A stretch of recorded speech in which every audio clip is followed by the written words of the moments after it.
Our circus assembly will now begin with a musical prelude. This music is part of the assembly program, so please listen quietly.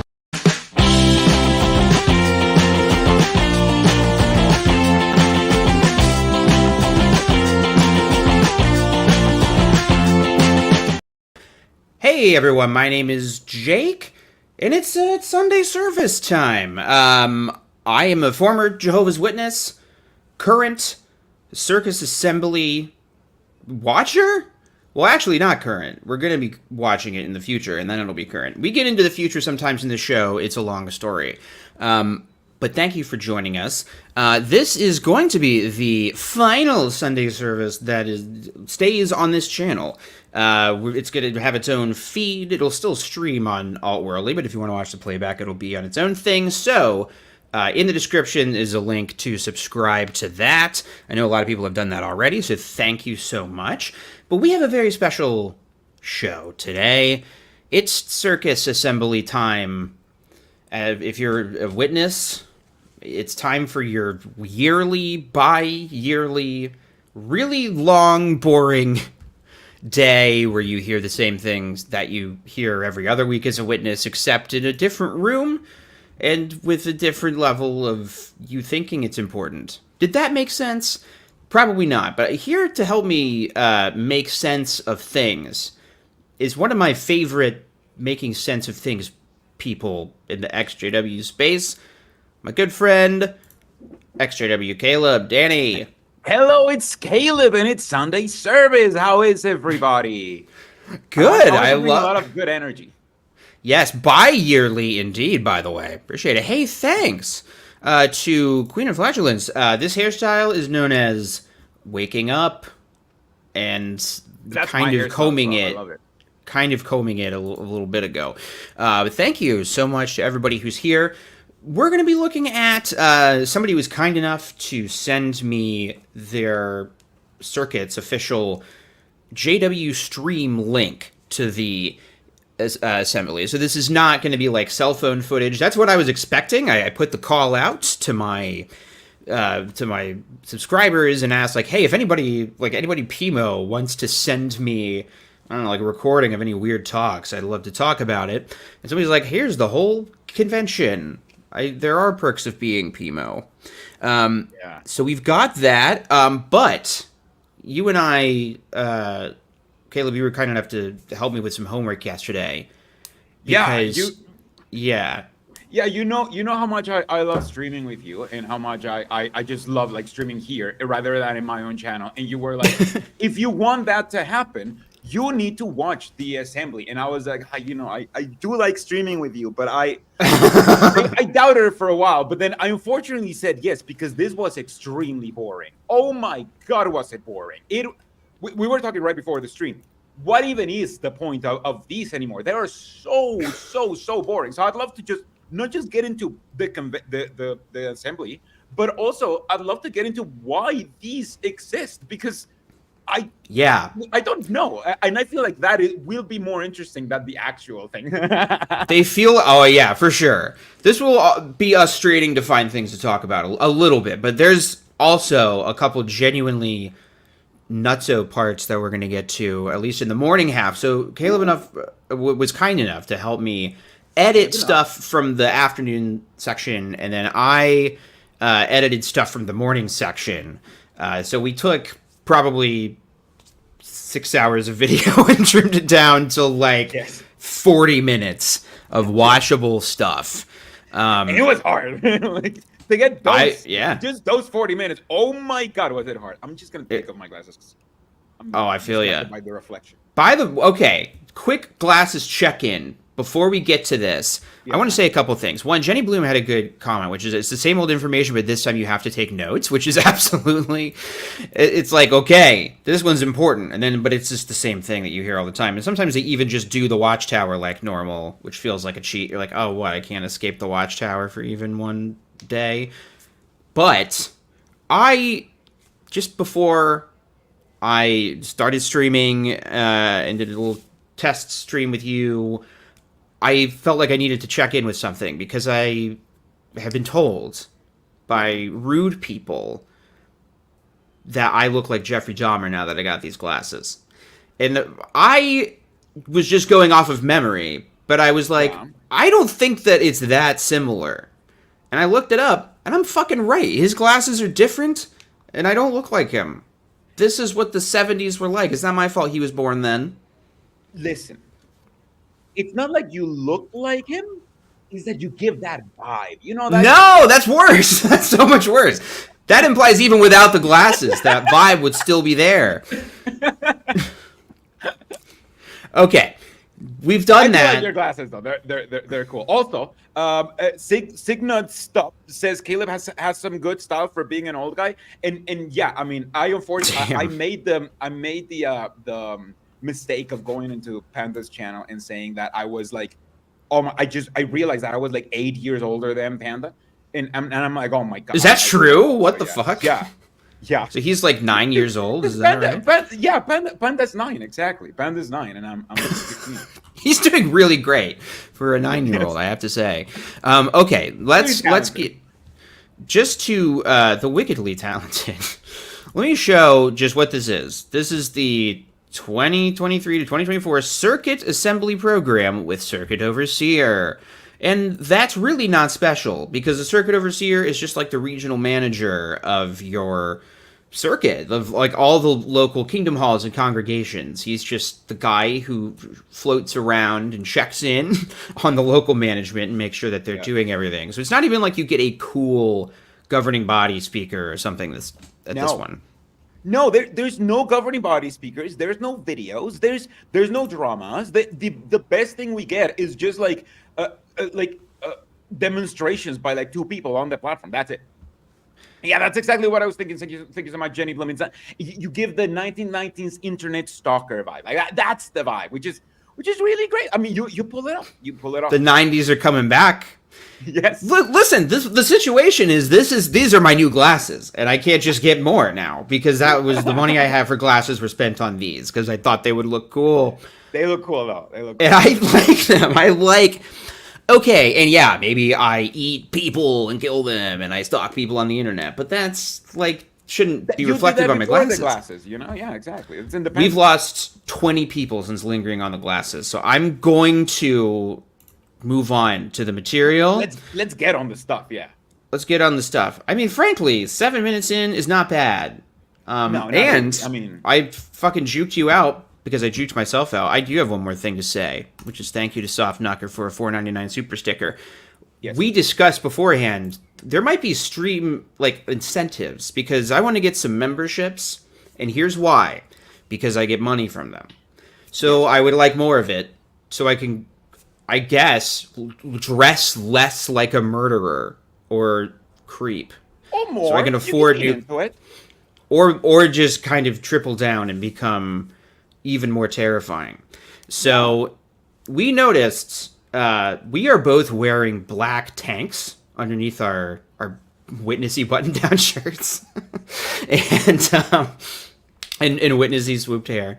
And I think that if we get enough memberships, like if I get 5 memberships, I think guns out. I think sun's out, guns out. Listen, if you get 1 membership today, I will take off my shirt because it's very hot over here. I know that you have one because you just started out like that because it's hot where you are. And it is also hot where I am, but I am less confident in my body, especially now that I've been told that my body resembles certain famous criminals. Not your body, just your face and your general vibe. Just the face and the vibe. If anything, the shoulders will help distract from the rest of what's happening. Exactly. You have very feminine shoulders. Like it's soft. It will soften. Ask Caleb for fashion advice. Okay, yeah. Hey, Caleb, how can I be skinnier and more Latinx in my vibes? Well, what I do is I got this Jehovah's Witness amulet that I'm so jealous of that. Witness. That shit is actually cool. Yeah.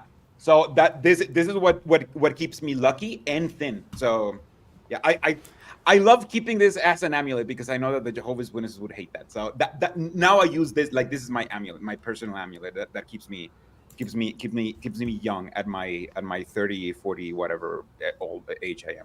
I was about to say, you're getting Clean up dementia flatulence mid-sentence. became a new member. I have to take off my Holy shirt. shit, now it's coming off.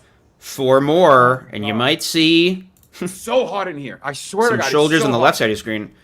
No, put it back on. Stop. Okay, let's get to the circus assembly. What does it Yes, mean? please. Also, thank you, Queen of Flatulence. Wait for Jehovah. And how can we strengthen our trust in him? Please listen carefully to our circuit overseer, Brother John Sass, as he presents the opening talk of this assembly. Way of Jehovah. How? I got a little bored in the first 2 minutes of editing. I could tell. I This did does not not- do anything to my clips, by the way. This does not carry on the entire time. Impatience can be dangerous. For example, I want to be clear about something. I had to extend my existing drum roll sound effect. It's pretty long. Usually I have to cut it a little short. I had to extend it. It was a moral obligation to put it in. I've never seen that long of a pause in a That's video. crazy. And that's one thing I'm an expert on. All right. So this I only included. It's actually not an interesting talk at all, but that in my opinion is what Reverse Uno card does make it interesting. Like, it's kind of a case study in this is the same shit that you hear every week as a Jehovah's Witness, and so unremarkable that I just thought before we get into the crazy stuff that this gives you the sense of what the assembly is. Yeah. And also, before we start, because, I mean, we are already, getting into tangents and shit. Before we start, let's just focus on fashion. Since we were talking about fashion, let's just focus on fashion. First of all, somebody said in the incognito said that tie is bright. That is very bright. Look how much it's like blowing up the yellow, like right in the middle. And also, he has a pocket square that matches his tie, which hasn't been, it has been out of fashion since the 80s.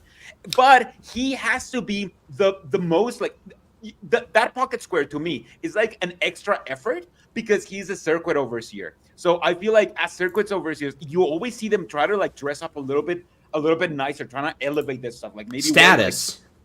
Maybe like tie clips or like or tie pins and that are connected to It's clouded. They're gifted me with clouded this up when I saved them. Yeah. So yeah, I don't like him. I do like the jacket though. The jacket's nice. I do like his jacket.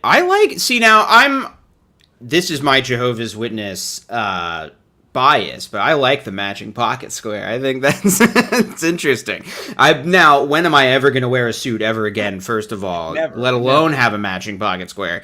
That's another question, but we should get into this because his shirt's too big as well. He's getting wrinkly. Okay, that's it. That's just the Circuit Overseer special. You have to have... It cannot be tailored. True. It has to be tailored one size too big. Like, it has to be specifically tailored. Slightly above your measurements. They don't sell them like that anymore. They sell them modesty. You have to get them tailored like that. Yeah, you're like, can I get these ballooned out? And they're like, why? It fits fine. They're like, actually, it fits. You can see that I have a body underneath it. That's not going to work. The homosexuals love how I look right now. Spread collars. Oh man, I had to get like a thing to kind of unshoke my neck a little bit from the tie, just because like I don't know, there was like little fasteners you could get, just loosen it up a little bit. Yeah. A German newspaper article tells about a story of a railroad crossing. I might make a supercut of him saying railroad crossing, but that's just a note for future Jake, because he says it funny and he says it a few times. Relates that a persistent honking horn of an automobile standing before a closed barrier of a railroad crossing, it prompted the attendant there to raise the barriers prematurely. Now, this allowed an impatient car driver to pass through. However, just as he was halfway across, a speeding train struck the car broadside, dragging it 590 feet down the tracks. The article concluded, the 44-year-old driver paid for his impatience with his life. So yes, impatience can be dangerous, but why? Because it can cause us to behave rashly. That little, like, saucy look, he was like, He gives what's it called? Blue Steel. Oh my God, chat, help Paul. He wants to give me money. Okay, the fake stories, yes. This is the most incredible kind of lazy thing, and I'm sure you did this at least once, Danny, because I'm sure you gave some talks at some point in your life. You just are like, okay, so it's on patience. What's an example of a bad thing when someone was impatient? I don't know, probably fucking texting and driving or something. And so you Google and find the first news story you could find. He apparently went to Google.gm or whatever the German Google is and found this. But like, why? Just to make this point that like being impatient is bad. It's not profound. Well, how else will you tell people that impatience is bad? That is a brand new concept that not a lot of people have been introduced to. So I feel like, you need to know. You need to tell them, no, look. I know that the world teach you that impatience is cool, but patience is actually even cooler, because not only will it save you from getting car crashed and dying, but it will keep you in this assembly and not, instead of you leaving and living your life because this is the most boring thing in the world. It's really bad. Now, I must tell you that I stopped putting in funny sound effects after this, because I at some point I speed up his voice so we can survive today, and the rest of it's at like 1.5 speed. But let me defend myself real quick on this. Jay cracking up at his own jokes is my king. This was like 2 hours ago that I did this. I don't remember that far back in life. I didn't remember that I did that. That's how you know something's funny. You write it down and then you forget. And if you laugh at it later, then it actually is funny. So most of the stream. So that's why the only funny parts of the stream are the clips that I edit beforehand. And off the top of my head is it's hit or miss. All right, here we go. No doubt, this is a drastic example, but it well illustrates how dangerous impatience can be. Yes. Stay tuned, Lynette, for a future video. Even in dire danger, losing their life itself in some cases. Now, the word patient, patiently, and patience, it appears many times in the Holy Scriptures. Your face. It is a necessity for Christians to be patient. However, the Bible also tells us that we must eagerly wait for Jehovah. Now, what does this mean? Isn't being eager? Okay, so the needless definitions of the obvious word everybody knows. Yeah, it's just and he's about to be like, oh, it says eager, but it actually means you have to wait on it eagerly, patiently, and he's gonna. That's exactly to, make this certain.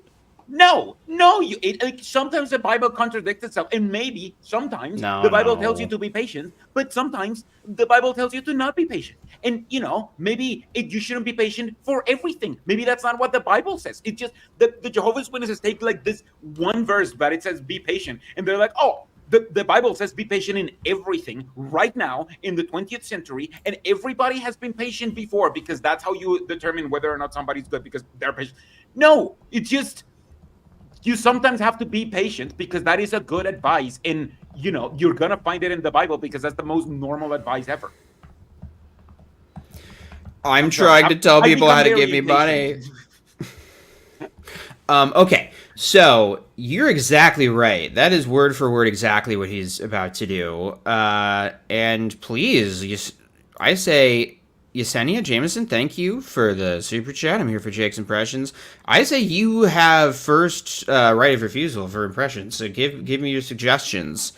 Let's see if I can do an impression of the opposite. Maybe not this guy, but other people. Well, please turn in your Bibles. So what does that expression eagerly I cut ahead. For Jehovah mean? If there's a little blur, well, actually, I cut ahead. It means to serve him whole-souled while waiting for him to act in our behalf. I'll turn him a little lower so we can talk over him.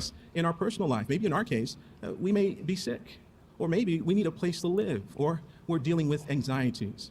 But it also includes waiting for him to bring an end to the system and establish a new world. And it's a point of interest for us when we eagerly wait on Jehovah, we show him how we feel about him. When we eagerly wait for Jehovah, we love Jehovah. We trust him with our, as the psalmist said, our whole being. And we're eager for him to fulfill his promises and to sanctify his name completely. This is just the normal shit that you hear all the time. This is the thing you hear 5 billion times. This is like the Jehovah's Witness speech. You know, yes. The average Jehovah's Witness speech. Like if you mush all of the Jehovah's speeches together and you average them out, this is the speech. This is the speech. This is what you get. Yeah, you can like any witness could impromptu get up on stage and give this exact speech at any time. Yes. Yeah, I totally agree. Right. Now help me out. Quoting from the Bible that often. He just quoted like twice, and that's it. I'm cutting ahead a few times. He did read a couple scriptures. I know, but still, like, he's not gonna delve into deep study of the Bible, is he? Come on, he's delving into definitions. Okay. By the way, is Carl Klein the one who like narrated the like old books and stuff? I would have to listen to it. Like, is he the one who kind of had that old voice? I don't know. I would have to hear it first. Yeah. Yes, you feed AI 1,000 JW talks. That's exactly what it is. Exactly. We also had an incognito JW say that they're using ChatGPT to generate their talks, which I think they are uniquely qualified to do, to be honest. Yeah, but not even. I feel like you don't even need to use ChatGPT. Just use one of those like early AIs. Like I forced a bot to like watch all of these chapters of Friends, and then it made me like this script, like something like that, where they were really bad. You would not be able to tell the difference. You don't need something that advanced. Yeah. Okay. So here's another quick plug. I swear to God, I'm only saying this because people are asking about memberships. There should be, like, if you go on my main channel page, next to the subscribe button, there should be, like, a join button or something like that. It does seem like my page is kind of wonky or something in that regard. But after this stream, whenever that is, 9 years from now, I'm going to do a members-only stream for patrons and members because I do one of those on the last Sunday of a month. So stick around, and we'll maybe work on some impressions. I was going to pull some clips for some shit I'm working on, edit a little something together. Anyway, I'm done talking about me and money. No. Let's keep talking about you. Can you wait? Can you put my screen? First page of it. That picture. What am I supposed to see? Oh. Here is where you join. Just you're watching right here. This is us. Look, this is me right here. Wow. Right. Really this cool. is next generation this technology. This is where you join. I haven't joined because I support you on Patreon. So that's true. Here you can just pick whatever. Yes. I support you on Patreon. So what the hell's going on with Mexico's economy? That $500 a month is an option. You get loyalty badges next to your name and comments in live chat and custom emojis to use in comments and live chat. I must join right now. Okay, there you go. That was amazing. That was the informational for you. I'm gonna clip that and make it my like ad for that stuff every single time. That'll be like my Patreon thing. Yeah, you're right. I've noticed that it doesn't work on the app. Struggle to stay up all night, especially during the last few hours before dawn. Yes, so with us, a watchman has to stay awake. And is confident and it will. You get it. Okay, so this guy sucks. I'm gonna skip past him. He's actually even more boring than I remembered. Okay, so let's get a little more awkward silence though, because those are fun. I had to get that little shimmy he does. Yeah. Thank you, Brother Saxon. When are you going to do something? Oh wait. This is huge. Okay, so this is a really shocking moment. This is a really shocking moment in the assembly, and so I'm actually going to take us both off here, so you can just get the full thing. Because I was surprised by this. Yeah, I think this is a bit of a scoop, actually. First, I'm going to take off Caleb, because he's the guest. Now me, and now big shit's about to happen. You ready for this? I can't believe he got away. When are you going to do something? What more is it going to take? I mean, how many more mass shootings have to happen before you step in? The laws aren't working.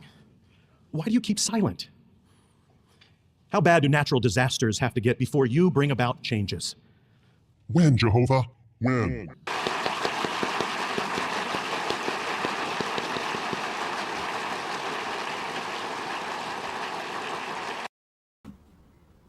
Okay, that wasn't actually how it ended, obviously. But that... No, but like, you mentioned school shootings and shit? He really does start his talk like that, but then I just cut to this, like, intense applause that he does later. I'll show you how he actually continues. But I thought that is a fucking hard way to start a talk. That's hardcore. And also, thanks to Paul Yerkes for becoming a member. Appreciate you. Also, as Deanna Dion is saying, that is a JW pin. It's just a weird JW pin. It's really weird. I wanted to show this guy because of his amazing pin. I've seen this on like Etsy shops. It actually looks like the old Watchtower. You know what it is? It's the JW that they used to have on the old convention programs and assembly programs. The JW that they had when they announced that they were going to be like Jehovah's Witnesses. When the JW that people were like, what does JW mean? I'm pretty sure it's this, or at least like it. I'm too JW brain broken. I swear to God, like it just. No, but here, like I had about like normal shit, you know. No. Not us. Okay, so this actually bothered me even when I was a witness because I felt like it was idolatry. Like, functionally, what is the difference between this and a cross, crucifix, whatever? It's no difference. No. The only reason why they don't wear the cross and crown is because they don't believe in the cross, but they just needed a new symbol that they do wear, apparently. Yeah, but it's just icons are very important for, not just for, like, cults, but for any kind of, like, group and... You know, you want to have like a symbol that you're like this represents me. Yeah, exactly. So I feel like that just tells you that just humans just love symbols. Even when Jehovah's Witnesses were like symbols are horrible, actually, they ended up adopting symbols after all because it's just human nature. Yeah, absolutely. All right, so now let's see how this actually went. He really basked in that. When, Jehovah? When? When we personally experience intense or prolonged trials, or we see our loved ones go through something very difficult or devastating, we may find it difficult to wait on Jehovah to act. In this three-part symposium, we're going to see how Jehovah's servants of the past eagerly waited on Jehovah. Innovative stuff. You're going to look at 3 examples in a symposium of equality. Wow, waiting on Jehovah. A speech about waiting on Jehovah. What is this? The average assembly ever? It's just... Yes, I know. They phoned this one in, I think. They really phoned it in. I was telling you this. I did not know that because I had stopped going to assemblies. Obviously, I don't watch assemblies anymore. So I did not know that assemblies had continued to be just as boring as when we were in it. Because I feel like everything else has changed, but somehow circuit assemblies haven't. Like they're remaining the same, and they're extremely boring. You touch on a really good point that everything else has gotten like at least a little bit more interesting, or at least a little bit different. None assemblies though. I agree that was a great point that I made. I also have to say, like, hey, damn, thanks, Culty Talk gifted 5 memberships. That is super awesome. I don't know how that works. Shared as well. I think they just... Oh, shit, you're right, I do. I think that's how... I think they just divvy them up automatically, maybe. But, here come the shoulders. Oh, getting a little chilly in here. Sorry, now I feel weird. I feel naked. This is... I don't like this. You're not wearing an amulet like me. That's a good point. I have string cheese. Does that count as an amulet? The string cheese amulet is not a bad band name. All right. Our children are now being referred to as the lockdown generation. If it's not another school shooting causing a lockdown, or another type of aggressive action by a bully, or a government that wants to go to war, it's going to be some type of unrest, whether it's political, national, or racial, that's going to have an effect on you and I. And that doesn't even take into account the natural disasters that are wiping out entire communities. Because of these things, anxiety is at an all-time high, and it is especially affecting our young ones on an unprecedented level. In fact... He's thinking of the children, Danny. Can somebody think of all of the anxiety that the children have when they come here to the meetings and we tell them about all of the things that are happening, all the horrible things that are happening, and that the only way out is for you to be a perfect Jehovah's Witness, to not be destroyed along with everything else in Armageddon, when everything gets destroyed and we get this religion as a living forever. How else could you solve anxiety, Jake? Do you have a better solution to anxiety? It's weird. It's weird because Apostates like never bring solutions, Jake. I know. I mean, like, there's 8 billion other people in the entire world who you might think have altogether some kind of idea. So maybe even more than one idea of what to do. But no, they just have literally nothing, which we will hear later in the program, by the way. They have nothing but little witness kids. Everything has been tried and has failed. History is behind us. Everything that has happened and that will happen has already happened. We are at the end of human existence. We've already tried everything. The only solution is genocide, ultimate genocide, and Armageddon, and killing pretty much everybody to rebuild the world.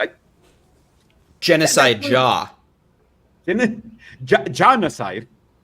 Genocide jaw might be a t-shirt. That might actually be a t-shirt. Ooh, make t-shirts, man. Like, I don't even know how to make t-shirts great again, first of all. Yeah. No, this actually you brought up one of my favorite points. It really bothers me that Watchtower likes to straddle this line where they give these kind of pandering, ridiculous talks where they almost present themselves as like feminists because they're like, we think that some women did good things, which we'll see a little bit of later. And at the same time, I can't help but notice that witnesses have done 0 things to stop school shootings, and in fact, they don't seem to have any impact on them, one way or the other. Like, couldn't God have allowed the outworking of his purpose without allowing kids to be mowed down in school? Like, why was that a necessary component of the outworking of the vindication of Jaw's name? Because otherwise, how could have Satan proven whether or not he would win that bet? On supremacy of Jehovah or whatever. Like, all of those children needed to die, so Satan could be proven wrong in this cosmic bet. That's right. That they have on humanity. Come on, that's Satan, dude. Easy. I would never do that if I was in charge. Said literally God, who is actually in charge. Now, I think the best part of this has been that we get to look at this pause face for a while. By the way, what's coming off next? That's a great question. We didn't talk. I didn't have any contingency plans in case of success. Okay, let's brainstorm. I still have to do some impressions. They just haven't come up. People were suggesting things like Ken Ham, which I'm going to have to study these. I'll have to do some homework. I don't have a Ken Ham. I can't even think of what his voice is off the top of my head. You young ones. You young ever ones. felt like Laura? Laura said, I'm like a pressure cooker. I'm always worried about what the next thing is that's going to happen, or the next thing I need to do. Or what about Daniel, who said, when people tell me that I'm Does he think pressure cookers plan your chores? Does he think that's what pressure cooker are? Because he's like, I'm like a pressure cooker. I'm always worried about cleaning the dishes. What the fuck are you talking about? Like, that's not what pressure cookers do. Pressure cookers cook with pressure, as far as I know, right? Like, they just use pressure. That's it. But he's like, no, I'm like a pressure cooker because I'm always cleaning. Like, what the hell am I talking about? She just let the metaphor speak for itself and then changed the subject. Yes. People want me to do your voice. That's right. I did do a voice of you one time. It was like off the top of my head, and I don't know if I could replicate it. Ooh, this is a hot scoop. Alex O'Connor dropped a History of Yahweh video a few hours ago. Very nice. I really haven't looked into that scholarship too much. Not since I woke up. Like, I inhaled a lot of Old Testament scholarship stuff in them. I need to check back in. Anyway. Okay, Danny, I think that your voice is sort of like this, and you talk really fast, right? So that is kind of my impression of the exJW Caleb channel. That's amazing. That's awesome. That is amazing. That is really good. You know what it's like? It's like diving in the pool. You just have to do it. You're going to land in that water. That's amazing. Yeah, no pressure. That deserves more super chats and subscriptions, if anything.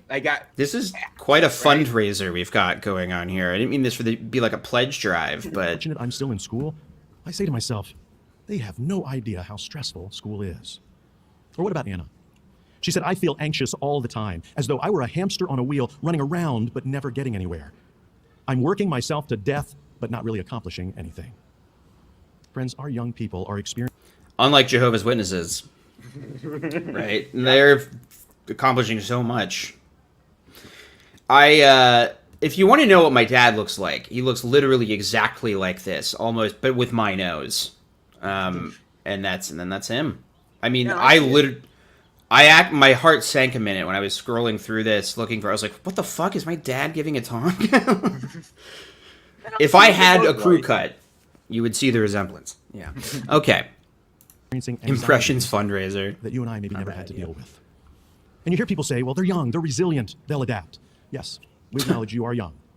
You are very resilient, and you've been forced to adapt to an ever-changing normal. Evolve, you might say. You're less anxious and you're not feeling the strain. Add to that, our young ones have to face the intense pressure to compromise Jehovah's moral standards. So what can you, young ones, learn from the prophet Habakkuk? Well, Habakkuk also lived during a very stressful time. It was a difficult time for anyone who was a servant. It was exactly the same. Schools were getting shot up every day when Habakkuk was a kid. Huge issue. Yeah. Oh, and wait, everyone no. was talking about it on TikTok as well. Like it was just insane. Yeah, thankfully he had a lot of good resources on social media. He could find solidarity with people. Yeah, he could go not to jw.org but to hebrews.org, and that's where he found the videos. exJW.org. Like the last W is capitalized. Wait, I didn't mean it. People are commenting on this hairline. I don't know what to tell you. Well, that's not quite my weird dad. hairline. I'm sorry. Like, look. Yeah. I wasn't. But look at this. I mean. Weird. Yeah, but like that's why you grow it out. Right. That hairline is just. How is it not only like receding, but also receding in a crooked fashion? Like it's retreating. It's retreating like eastward. Retreating in like this way. Like. That's right. I don't understand. I've never seen an eastern retreat for hair follicles. They usually head over the hill. In fact, the series of questions that we started this talk off with, that was all Habakkuk. If you turn in your Bibles to Habakkuk, the first chapter, and notice in verse 2 how Habakkuk said, "How long, O Jehovah, must I cry for?" This is a weed thought. This is also, it's the last Sunday service, so it's an extra special wake and bake, assuming you woke up at 2 p.m. And somebody said, like, they hated this young one talk. Oh, it's Superstar, Queen of Flatulence. Thank you for being a member, by the way. So I hated these too, and I think my weed thought is I had a hard time believing that the person giving the talk was ever a young person. Like, they just felt like some ethereal Jehovah's Witness guy that just existed, like was born on stage like that. And if they were like me, then that means they're full of shit, because I felt so much shame for, looking at porn and being flirty and all that stuff, immoral thoughts, and I don't know, wanting to maybe go to college instead of Jehovah's Witness school. You worldly asshole. I know, it was fucked up, those thoughts I had, but like it just made me think they felt so distant. They felt so disingenuous. Yeah. I think that's probably why they do those videos with young people on the website, but I don't know. It still feels like bullshit to me. Yeah. I mean, it is.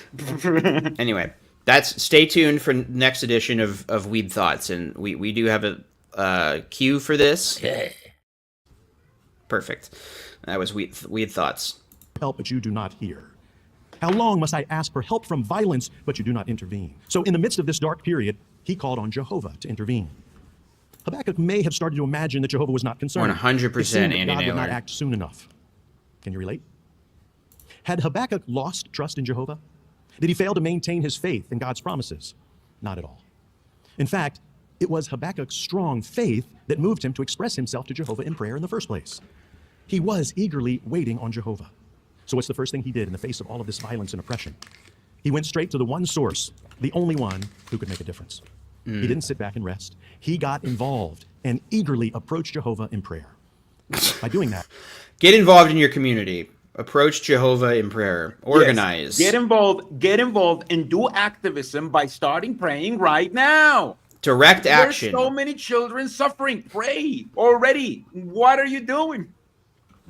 It was really hard to give the anti-porn talks. Those are really tough. No, I think I managed to always avoid mentioning pornography. I would come up to it when you read the Watchtower sometimes, a paragraph with porn, and I'd be like, good thing I'm it's not gonna comment. been several hours since my last indulgence. I'm sure it's worn off by now, and the Holy Spirit has fixed all that. Yeah, no, I would never comment on porn shit and stuff because I mean, look, you have to be a little bit hypocritical to be a Jehovah's Witness, like present your best self instead of your actual self, like not your best self, but like your more Jehovah's Witness self instead of your actual self and all that stuff. But I was never like that hypocritical where I was like, oh yeah, porn is horrible and damaging, and that's why we have to like get away with it. No, I'm like, I literally just watched porn right in the bathroom, like just now because it was so boring. So yeah, no, I'm not. No, I can't say this shit. I have to do some more research, but I went down some rabbit holes yesterday because I took my ADHD medicine. What I've learned is that it's not that my mind it can stay focused on one thing effortlessly. Like I will still jump to a different thing, and then I will be hyper focused on that thing. So just any stray thought then becomes a new obsession. And I started looking at infantilization because I was pulling clips for this video that I'm working on, and was wondering like, is there any like research on infantilization and stuff? And it is like this infantilizing language that they use. Yes. Here's why I started talking about something completely different, is because I almost started talking about porn, and then I was like, do I really want to get into a long spiel about pornography and religious people? No, I don't actually. I don't want to talk about that. I already feel exposed with my shoulders and neck out.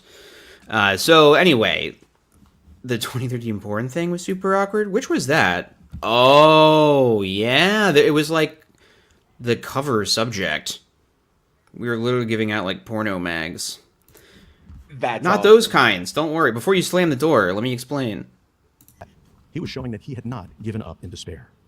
Now, it's obvious he was troubled because he couldn't understand God's timing or the reason why Jehovah allowed him in such a painful situation. Good idea. However, by Jehovah inspiring Habakkuk to write down his concerns, Almighty God provided us with an important object lesson. What is it? We can't be afraid to tell Jehovah about our concerns or our doubts. At times, maybe we feel like Habakkuk. Why? Why? He already knows them. Why is he doing this toxic thing where he's like, no, but I want you to say it? Like, what is this? It's the worst. It's like just that. such textbook Jehovah's Witness shit. It's just textbook Jehovah's Witness shit on Habakkuk. That's it. Habakkuk was Jehovah's Witness. He had Jehovah's Witness issues, like, you know, school shootings and all that shit. And he got into activism by praying, which is what you should do. Like, oh my god, it's just so boring. That's right. He really took action and said a quiet sentence to an invisible man. Okay, so redundant as well. Like, it's just, you know, like, it's just Habakkuk could have been replaced with literally any biblical character, and they were like, yeah, ex-biblical character experienced issues, but then trusted Jehovah and prayed. Yes, happy ending. It's just, that's the story. That's the Jehovah's Witness story for every biblical character.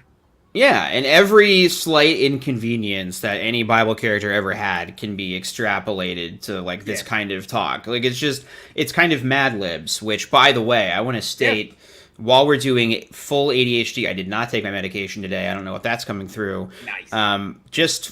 I had an idea, and I texted a friend about it who knows something about AI, My Little Pimo, in fact. This was a weird thought I had, I think, last night. But it was, if you could use an AI program, upload, like, the Gospels, just, like, the Gospel account of Matthew or something, but have it remove all of the adjectives, verbs, and proper nouns so that it could create a Mad Libs of the Bible. So, like, you know, you could have a prompt sheet, like, just like Mad Libs, where it's like, all right, give me a name, give me a funny word, and then it would insert it into the Bible, and you could make, like, funny Mad Libs out of Bible accounts. I think that's $1 million idea. I want to do it right now, just talking about it. It would be funny every time you did it. Okay, you know, so it was important for me to get that on the record in case anybody ever does it in the future. I will claim it was my idea and sue them in the court of law. And I'm you know, sober as a priest, so, you know. Yeah, you're sober as this guy. the shade of his glasses kind of looks like the leftover backwash of beer at the bottom of the glass a little bit, like kind of yellowy. With full trust, we read and we study his word, and this gives us hope. We hear about his promises through the instruction that the organization provides, but we still may wonder, when will the pain end? And that open conversation with Jehovah gave him a calm heart. As a result, he was willing to wait patiently, trusting that Jehovah. Don't get snippy with me, young man. man. Had to wait for a bus or train. God sent Uber, to Jesus, presumably. Maybe a Bethel driver. How do you wait? Do you just sit back, curl up, and take a nap? Well, no. You're eager to get going. Oh yeah, this is a weird Bible account Maria's talking about, where like he knew ahead of time that like the wife would cheat on him or something, and God's like, yeah, but you gotta marry her anyway, idiot. Yeah. Get cucked. And that's supposed to be like a valuable lesson in trusting God and having a shitty life for no reason. Yeah, God I might have not like, gotten the right lesson out of it. No, God was like, marry this Lucy, because obviously she's gonna cheat on you, and then when she cheats on you, you have to forgive her, and that would exemplify how I forgive my people. I think look. Habakkuk was just a cuck, and he just wanted a little Jehovah blessing. All right, that's it. It's fine. It's fine. It's fine. It's just maybe God was like what they are. Maybe God was like, yeah, look at you. Whoever you marry is going to cheat on you 100% for sure. So just take that as a given going in and be prepared to forgive when they get sick of your ugly face. Maybe that's what God was saying. Yeah, he was like, no, you don't see. Being a cuck is Jehovah's plan for me, because this is how much of a cuck God is for you. Genocide Jah, cuck entrepreneur. Yes. He cucks Joseph. He's like, good news, your wife's pregnant. He's like, that's impossible. And he's like, well, there's the bad news. It's my baby. And also, she's still a virgin. I just really ruined everything for you. And now people are going to think that you didn't get married first. Sorry if that kind of messes with your life, Joseph. Yeah, anyway, oops. Whatever. These are the men's rights I care about. Yeah, God was like, what was I going to do? Not pick a teenage virgin? Come on. Yeah. Like, what? Was I going to pick, like, already someone who's already a mom? No, get the fuck out. Like, no, of course not. I mean, a child. By the way, Habakkuk was probably thinking, like, Gomer, I hardly know her. Anyway, I'll be here all week. Supposed to be. You're active, you're up, you're looking, you're continually trying to see where your ride is coming from. Habakkuk knew Jehovah was going to come through on his promises, so he would eagerly await. Okay, I liked that, because he's like, if you're waiting on an Uber, you're not just passive, you're eagerly looking around. Like, that's not a satisfying way to live your entire life. Yeah, when you're waiting for an Uber for 20 minutes, that's an okay amount of time to be peeking around dumpsters and looking around and, putting your hands on your waist. But to do that for your entire life would be sad. But also, yeah, like, if you already are in an Uber, you have two choices. You either, like, stress and check like the route and how long it's gonna take or whatever, or just admit that it's gonna take however long it's gonna take, and then just relax. Fire. It's nice. It's fun. What's nice, by the way, on the Uber and like buses and stuff he was saying as an example is they actually do have a schedule, and like when I take an Uber, it has like an estimated time, and it doesn't just say no. Really, it's really soon. It's really soon, actually, for sure. And then I wait 70 years and I'm suddenly old, and it's like, no, it's even closer now than it was earlier. You gotta admit that. Okay. Also, in fairness to my dad, I think that they just have similar haircuts and all Jehovah's Witnesses kind of look the same. I actually don't think he looks like this guy that much. Reminded him that he had an appointed time for fulfilling his promises. It's racist, but true. He counseled Habakkuk to wait for the accomplishment of his purposes. Like my impression of you Ultimately, earlier. The prophet would not disappear. In fact, he uttered what may be one of the most memorable expressions of confidence ever expressed by a human. Habakkuk chapter 3 and verse 18 shows him going from the frustration that he had in the beginning to joy, when he said, "Yet as for me, I will exalt in Jehovah. I will be joyful in the God of my salvation." When asked why he reads the Bible every day, one brother replied, "If I repeatedly pray to God during the day and expect him to hear me, why shouldn't I also listen to God by reading his word every day? If we want to be a good friend, why would we do all the talking?" He has a good point. At this point, we'd like to introduce you to a young man. All the talking is like fucking gaslighting language, by the way. That's so rude. Yes. You're always praying to God, but do you ever sit and read the book that he already wrote 1,000 years ago? Let Jehovah do all the talking for you. And when you can't find what Jehovah says, you have to you just let the governing body do the talking for you, because they're basically Jehovah. Don't worry about it. You know what's upsetting about this is I really did for a long time. Like, I always tried to read the Bible every day. And it's like, I could have read so many more books that I now feel like I'm playing catch up on if I hadn't done that. Like, if I had read 5 minutes of every, I don't know, like, classic novel you're supposed to read, I could have at least read like one Charles Dickens in all that time. Yeah, but I mean, I feel like I could have actually read the Bible if I didn't have to abide by Jehovah's Witness standards and explanations about the Bible. You know, like, I feel the Bible by itself is far more interesting than the Jehovah's Witness version of what the Bible says. I could have read the Pickwick Papers. You know what I mean? It's kind of like the Amos of the Bible. It's like, that's not going to be your first choice. I don't know. I've never read the Pickwick Papers because I had to read fucking Amos 9,000 times. You could have gone into Lord of the Rings. True. I actually did do that as a witness, though, and I felt guilty for 1 second. Okay, so this is where I should bring down my manic lounge singer vibes for a second, because this is actually incredibly depressing. I'm including it because we're laughing at how boring and lame this is. I'm blurring out this person. I blanked out their name and information, but on assemblies, they do interviews with, like, you know, people in the area, unlike the kind of shiny pre-recorded interviews that you get. And so they interview this kid, and he talks about his health problems on stage, and it really hit me because I had to give it like a couple interviews like this about like dealing with my health problems and how Jehovah and the congregation helped me, and you know, now here I am. So sorry, kid, if you're watching this. Been going through some very anxiety-filled times. Logan, let's ask you, what is it that makes you feel... Also, I think it's very exploitative and gross. Orthopedic bone condition called MHE, which basically means my bones grow tumors. They can grow very large and become extremely painful, especially when they impact my nerves and my tendons. They've even torn straight through some of my muscles. Unfortunately, the only treatment for my condition is surgery. So far, I've had 8 surgeries, removing over 60 tumors. Some so large that my surgeons compared one to the size of a grapefruit and another to the size of a softball. Well, thank you for sharing that with us. Now, in harmony with this surgery, you had to, relocate for a little bit? Yes. So last year, my parents found very amazing orthopedic surgeons that are very familiar with my condition. They're located in West Palm Beach, Florida. So last year, I went for extensive treatment down there.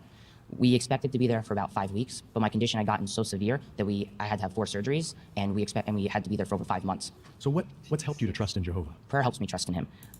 So like that's the lesson, you know, no actual personal compassion for this kid. Like, you're not getting any flavor of what he's like as a person, his personality, his interests, really. It's just like, give us your sob stories so that we can get attention for claps, you know, and bolster this harmful religious belief. Yeah, like, give us your sob story so we can make it about Jehovah and how Jehovah has been there for you. Also, like, this is my personal, like, I'm very afraid. Like, I'm a very old man, not just because I'm in my 30s, but because I am very afraid of hospitals. And I don't like going to doctors and you know, getting my blood taken out and all of that shit. Like, last time I got a cut on my finger, I almost passed out. I wish that was a joke. I wish that was a joke. I'm sorry to laugh. It is very. I don't know. Like, it's very. I feel something inside. Like, when somebody tells me about all of their surgeries and all of that stuff, I feel like extra for them, because I'm like, man, like, that's just the worst. You've had to go through like all of these surgeries, and then all of that is just for Jehovah. Like, it's not just okay, like, this is what I did, like, this little thing that I did that maybe somebody else can. No. Rely on Jehovah. Just watch JW Broadcasting. If you're waking up from a surgery, just put JW Broadcasting and watch Stephen Lett. Like, that's it. It's just horrible. That'll make you feel awesome when you're writhing in pain from tumors, is that face. You know, I want to push back on this a little bit. Not that Chandler's saying anything bad, because that's obviously like how this comes across, you know. But having had to do these as a kid, and I think this kid said he was like 17 or something. So it's like he's older. I mean, I was always like I was always pretty much like this, even as a kid. My parents would I would do impressions of the Looney Tunes and all my favorite cartoon characters, and my parents would make me do them for their friends. I did have a personality, but when you do these interviews, they just leech all of it out, and they make it sound like every other interview you've ever heard. So it's well, brother, I was born with this condition, and that means this. It has to sound dignified. You know the role that you're supposed to play, and you play it. Exactly. That's a really good way of putting it, I think, is that he's playing a role in this context. Yeah. I think that's what I find extra upsetting about it, is he's not able to talk about it in a way that is I don't know, healing for him or just even true to him. But obviously he's in a cult, so yeah. But later, years later, he'll get to make a YouTube video and work it all out. But it's important though, because I feel like that is a big insight. When you're a kid, you imitate what adults do.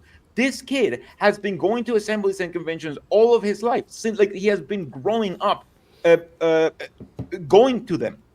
So he's literally just doing what he has been seeing everybody else do in the platform, behaving the same way that he's been seeing everybody else behave in the platform, because that's what kids do. Kids emulate what adults do. So I feel that's why Jehovah's Witnesses are all the same, because they all have this is dignified, boring kind of tone that you have to speak from the platform. And from very young, you learn that that's how people speak from the platform. So when you go to the platform, you emulate that to try to be like them. Exactly. And I think Jenny really hit it home. I feel bad that he's he felt pressure and told it'd be a privilege to share vulnerable and private medical information. I think that definitely rings true to my experience. I think you do see it as a privilege, but it makes you treat your illness in a very weird and unhealthy way. I remember as a student in school, my biggest fear was just being known as the sick kid, because I was out a lot, out sick and getting treatment and stuff, and it was really made me self-conscious about it. And then to make somebody get up in front of hundreds of people and tell that story before they really know what they're doing, it is fucked up. Now, when I talk about my problems in front of hundreds of people, I at least know that I'm doing it authentically and in my own voice and for reasons that I understand. And your own terms, and you handle editing, and it's you. At the end of the day, it's you. It's not just your story in culty terms, in culty tone for cult members. It actually means something when you do it here.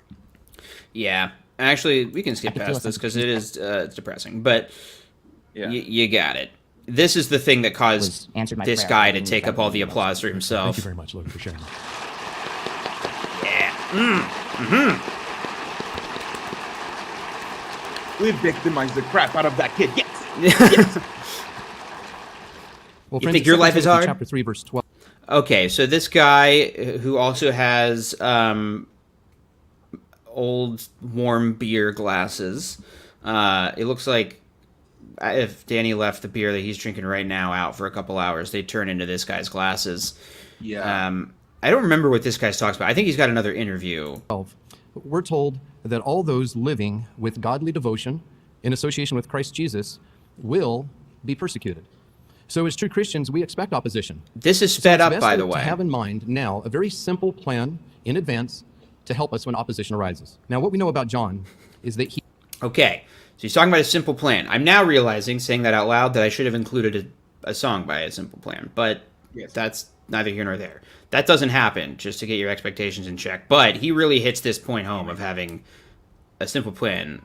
It's a little complicated, but he's going to explain it. He eagerly waited for Jehovah to work out whatever the situation was that was occurring. While he was waiting, first of all, he trusted in Jehovah. And secondly, he found a way to stay busy in theocratic interests. And that's it. That's the plan. Very simple two-part plan. That's it. That's the While tweet. Waiting on Jehovah, trust in him, and find a way to stay busy. So let's just do a very brief overview. So do we see it? The plan. Trust and action. The same plan. While waiting for Jehovah, He trusted in him, and he stayed busy. Did he find a way to stay busy? Yes. We need to adopt that very simple two-part plan. When opposition surfaces in our life, already be convinced in your mind. Know what you're going to do. Know what your plan of action is. While you're going to wait on Jehovah to work things out, you're going to trust in Jehovah. And you're going to find a way to stay busy in theocratic interests. Now, here's an experience we'd like to relate. This is an experience of a brother. This one, they're reading it. I don't know. This is. Oh my God! I'm telling you, they're averaging out every Jehovah's Witness speech. He's like, I know. Hey, problem. Here's solution. Yes. Repress and become like work for cult. Work for our cult. That's the solution for everything. Repress it down. Yeah. And work for our cult. Do Jehovah's Witness stuff. If you sad, repress Jehovah's Witness stuff. That's it. Like that is the cycle, the ad nauseum cycle that every Jehovah's Witness is stuck into. Like this is nothing new. This is something we've noticed on streams lately, that it seems that the talks didn't used to be quite so formulaic. Like, I seem to remember there being a notable transition to being like, focus on just making simple points, don't try and spin some crazy yarn. It's point 1, and then 2, and then 3. And now all talks are like that. I wonder if that's like a shift from that kind of anti-type, pseudo-intellectual ramblings that, Russell and Rutherford and Noor would do. Now with once you get to Fred Franz and the governing body, it's very much like informational. I don't know. Maybe there's something there. I've looked into it, and I've actually researched it because I find that very fascinating. And what I've found, and again, this is just according to my research, I would need to properly send it to peer review to you, to be good and published, right? Good. But according to my own research, that stopped, that transition started happening as soon as they stopped selling books. Because when they stopped selling books in 1990, they stopped having a monetary incentive to produce all of these dense, heavy books all of the time. So they started to produce fewer and fewer books until they stopped producing books. And now, what are the talks going to be talking about? They don't have deep lore anymore. That's not what Jehovah's Witnesses focus on. So that is my explanation on why that happened. Because I've been looking into it, and I think that's how and why that happened. But I don't know. That's fabulous. No, that's a theory though. That's amazing. I mean, that's like when pulp writers would get paid by the penny or something. And instead of it was so cheap, they were trying to fill pages to justify making a book because it was economical enough for them to sell books. That was the business model. Once it shifts to, oh shit, maybe we should be saving money on ink and all that stuff. It's okay, well, how few pages can we get away with while still making this look like some kind of professional journal? And then now it's well, nobody even really prints magazines outside of a few hobbyists and Rolling Stone. So it's nah, we'll just make it look like a fucking advertisement because it is. Yeah. And it's all about feelings and stuff, and it's all about obey the cult, because there's no more deep biblical understanding from it. That's why Rolf Ferrulli is so pissed, because they stopped making books and they stopped having all of this deep learning on the Bible because they can't make money from that anymore. And before that was their business model. When they shift their business model, they stopped making deep Bible studies, and it all shifted to actually obey the cult so we can build more buildings. And that's it. That's what this cult is now. Yeah. Oh shit! I think I know what I want to do for the members only stream. I'm just gonna write it down so I don't forget real quick. This won't make any sense to you. I'm just putting it in the private chat. Okay. Diana Dion says, I love this theory. Thank you so much. I also love this theory, and I also think it's a brilliant idea. I feel edified. I feel smartened. I don't know. This is the kind of things that I do. I just think about that stuff instead of actually making friends and moving on with my life. That I do this stuff. So please don't be. Me too. Now, did I also go out on a nice date with my wife and have a lovely evening with the dog outside and nature. Yeah, okay, whatever. But I also spent like 3 hours reading shit about like the effects of infantilization on the elderly and on religious communities. And, why did I do that? None of anybody's business, quite frankly. This is why nobody watches our videos, because we spend a lot of time into like these very deep cut kind of issues, and then we make videos about them, and it's just interesting to us. Like, that's it. Like, nobody cares about us. Like, that's why I think it's just the first ones to watch our videos is just us. Like, I'm like, oh man, that you're cooking on that video. Yeah, but then, that's true. You don't get views. That's the first. Yeah, we for sure get one on each, and it's each other. Yes, exactly. People are liking this theory. Like it. All right, good deal. Thank you. I think this I may guy's. make a video about it. I'm about to say that's good. That's really good. Yeah, His name is Danlo, and his wife. When their hometown became engulfed in war, they continued to attend the meetings. They preached the best that they could. They shared their food and their other. This is also insane, and I did not put in funny sound effects, but by God, I wanted provisions to. with brothers and sisters. And then one day, Danlo was approached by armed soldiers, and they demanded that he renounce his faith. When he refused, they beat him. They pretended to kill him by shooting just over his head. You can imagine how terrifying this was for him. And then before they left, they told him that upon their return, they would rape his wife and kill him.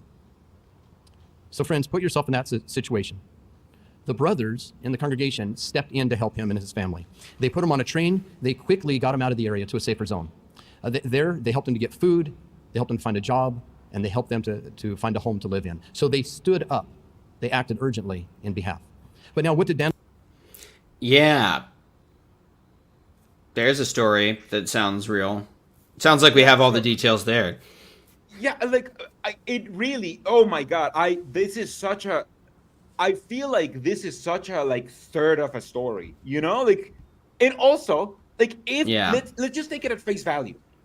If you're being threatened by someone, like, from your government, then you qualify for like to go and ask for how's it called, like amnesty in a different country, and then the country has to do all of this shit for you. Like they have to like get you like a place to be and like a job and all of that. Like this isn't only Jehovah's stuff. Like no, this is literally like human rights. Like this is what basic humans have managed to like admit. Like this is the times where we need to like step in and help other people, even in our capitalistic society. So it's like, what is this guy talking about? Like making it sound like only because Jehovah's Witnesses existed, this guy was able to do all of that stuff. No, that's literally his right. Like, if anything, that's how it should be. Yeah, exactly. And I think that's what's upsetting about it, because you're going to see the lesson that he pulls from this next. And it is like, only Jehovah's Witnesses could ever band together and do anything. Even though the only people who have ever made social progress in the history of the entire world is not Jehovah's Witnesses. It's people also, who could only do things because they were not Jehovah's Witnesses. Sure. Also, I just wanted to ask you, when did you cut this into, clips? This morning. And you still like started this clip by saying, I don't remember what this guy said. Like that is how forgettable these talks are. Yeah. It's insane. It's insane. And when you're actually like, paying attention. When it started, I know, I was like actively paying attention, be like, do we need this? Do we need this? Yeah, and exactly. When he started talking, I was like, oh, this is I do remember this now. But yeah, up until that moment, I was like, why did I even include this guy's talk? It's so forgettable. They're so forgettable. So forgettable. And his wife do, after they got there, they turned around and stood up to help others. Yes, he said, we were now able to provide refuge for other witnesses fleeing the war zone. Outstanding experience. For other witnesses only. Other witnesses, exactly. How loving your neighborly, That's the sign of a good charitable organization, is they only help one specific group from one specific religion. From their charity organization. From their own charity. That is every charity only helps their own charity members. Food Not Bombs is just people going to the grocery store for themselves, right? That's how that works. They just get themselves some food and then they don't give it to anyone. Oh, wait. No, it's not. We need to build up our faith, but we can be confident that our very simple plan, friends, it works. We don't need to panic. We don't need to worry about what's going to happen. Just stick to our plan. But the opposition doesn't always come from a war-torn area or from secular authorities. Sometimes the opposition comes right within our own family. So at this time, we'd like to interview Sister. Can you share with us what opposition did you experience? Yeah, I cut out her name. So this is a little, I guess I'm about to say like, oh, trigger warning. Should have given that a lot earlier. I just forgot what the other things that were said. So that's my bad. But yeah, this is like, she talks about a, non-witness family member and how she had to be so witnessy and give up what she thought were her dreams like a fool. And this kind of stuff drives me crazier than anything. I saw somebody comment earlier that when they were PMO, it was like the exploiting of young people's experiences that really upset them. And that was my experience as well. It's like, for some reason, it just feels different when it's somebody with their whole life ahead of them. It just doesn't, they just haven't had a chance. Yeah. Anyway, here we go. Blurry lady. Well, I grew up in a divided household. My mom found the truth after she married my dad. And since my dad is Jewish, he required his kids to go to the temple with him. He had a book of... Can I tell you something? I normally don't care about this or really notice it, but we have said every word you're not supposed to say to get a stream demonetized. Yeah, I noticed. I mean, YouTube mostly because today. of the speakers say it. Yes, I know. The speakers keep wanting to get us demonetized. They've talked about school shootings 80 times. Yes. Yeah, Well, the anyway, R word okay. as well. Not even racist. The worst R word. I know. All right. rules, which included not being allowed to They say said Jehovah's name. He didn't want witnesses at the house, and he'd even threatened to take us kids and leave my mom. As I got older, I faced verbal abuse, and he really just pressured me into pursuing higher education. Wow, that's a lot to deal with. So how did fellow Christians assist you? So the lesson is that's how all non-witness parents are, by the way. So don't marry a course. non-witness. And boy, you better hope. Non-believer, because we only think believers are believers when they believe in our religion. Non-believers can be believers. Like this guy's a Jew, like an active Jew who goes to a temple. No, he's right? not a believer. He doesn't Not a believe in believer. anything. Exactly. I know. Unbelievers. It's ridiculous. Jehovah's always given me what I need whenever I needed it. When I was studying the Bible, I decided to leave the acting career I was pursuing in order to give Jehovah my best. And this is when things with my dad got extremely... I think Jake just went back on his thing. So while he comes back, please unsubscribe and go subscribe to my channel. Oh, what? Jake, That happened hi! so fast. That happened. I was so quick on the draw, and it still didn't do anything. Okay, I had my bi-monthly edition of hitting the back button on accident. I knew. That's literally what I said. Yeah, it do be like that sometimes. Okay, so now we're gonna. Is it me? We can fast Yeah, forward let's past do this Blurry lady. I bet the- Blurry Lady, like she also looks attractive, and I can't help but notice that I saw her without the every blur, time- so. No, I'm Every kidding. time that Jehovah's Witnesses pick like women, like young women, like they have to be really attractive, like to be on the platform. They usually have to be like conventionally attractive, and we see that not just like to be on the platform. but District also to be conventionally drunk. attractive. It just, I Regional, don't understand. regional conventionally attractive. There's something there. I just you go on. I think it's because it's just a very misogynist organization. That's why, men can just be whatever, right?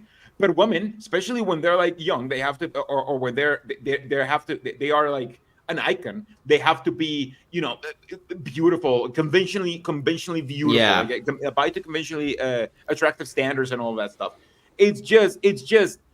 It's either between that, like that is the most benign explanation that I can come up with, because the other explanation is that they're actually targeting these women because they, like the people, like say the speaker or whoever wants to, like whoever's asking the woman to come in, like he actually has an ulterior motive for having this person be, which it wouldn't be as charitable as my previous explanation. So it's a creepy thing nonetheless.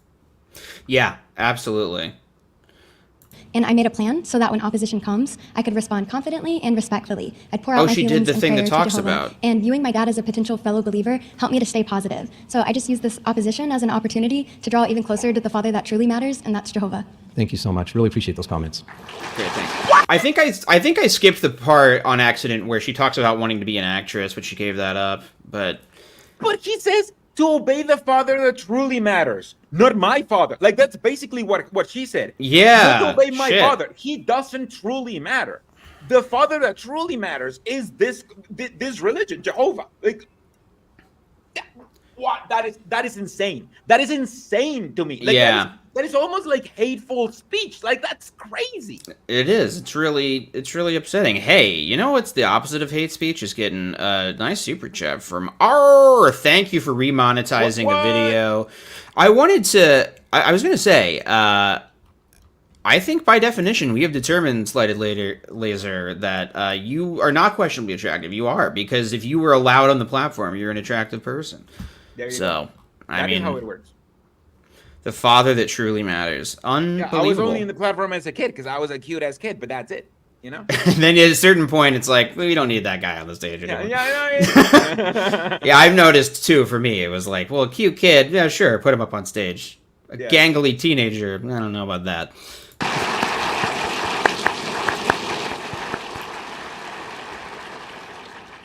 So did we see what our sister did? She had a simple plan, and she stuck to it. The opposition was long going, over a long period of time. She trusted in Jehovah, and she found a way to stay busy.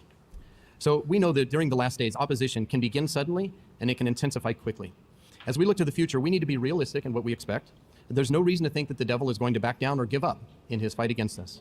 The hatred of us that he's instilled in the world, this can flare up like a wildfire at any time, and it can spread quickly. In many lands, our freedom...